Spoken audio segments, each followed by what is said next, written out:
Assalamualaikum warahmatullahi wabarakatuh. Perkenalkan, nama saya Nur Rohima dengan NIM A1A325007R003. Nah, kali ini kita akan membahas kehidupan dunia serba terhubung. Nah, informasi menyebar dengan cepat. Perdagangan lintas negara semakin mudah, contohnya, dan teknologi berkembang pesat. Nah, fenomena ini disebut sebagai globalisasi. Globalisasi adalah proses keterhubungan antar negara dan berbagai bidang seperti ekonomi, politik, budaya, teknologi, dan sebagainya. Namun, di balik keduanya dan kemajuan tersebut muncul sebuah tantangan besar, yaitu krisis globalisasi. Krisis demokrasi.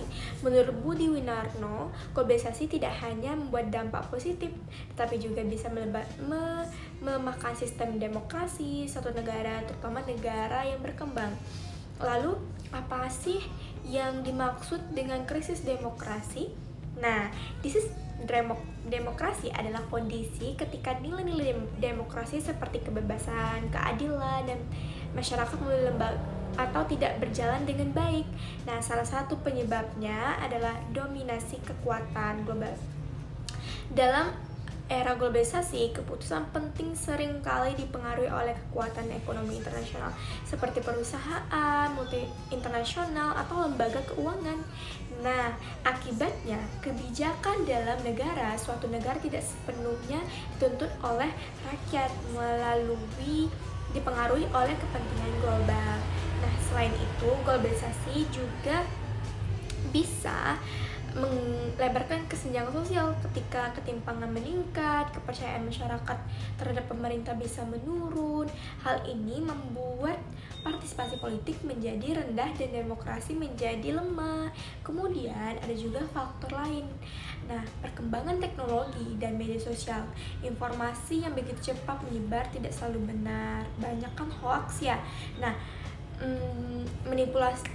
manipulasi informasi contohnya gitu. Kemudian tidak hanya itu, dalam beberapa kasus pemerintah pun justru menggunakan teknologi untuk mengontrol masyarakat. Nah, sehingga kebebasan berpendapat menjadi lebih terbatas. Dampaknya itu luas. Dari krisis demokrasi itu cukup serius, masyarakat bisa kehilangan kepercayaan terhadap sistem politik, munculnya konflik sosial, hingga meningkatnya praktik otoritarisme atau kekuasaan yang terlalu terpusat gitu.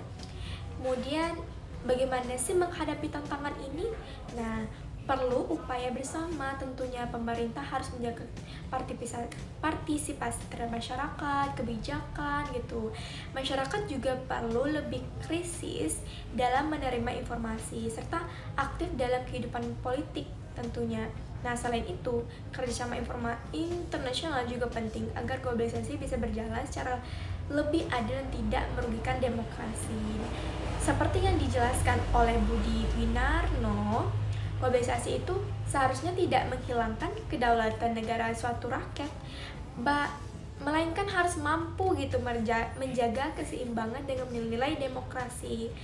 Nah, jadi globalisasi dan demokrasi sebenarnya bisa berjalan bersama, asalkan dua keseimbangan antara kepentingan global dan kepentingan rakyat. Mungkin itu saja penjelasan sedikit tentang demokrasi. Saya mohon maaf jika penyampaian saya kurang jelas.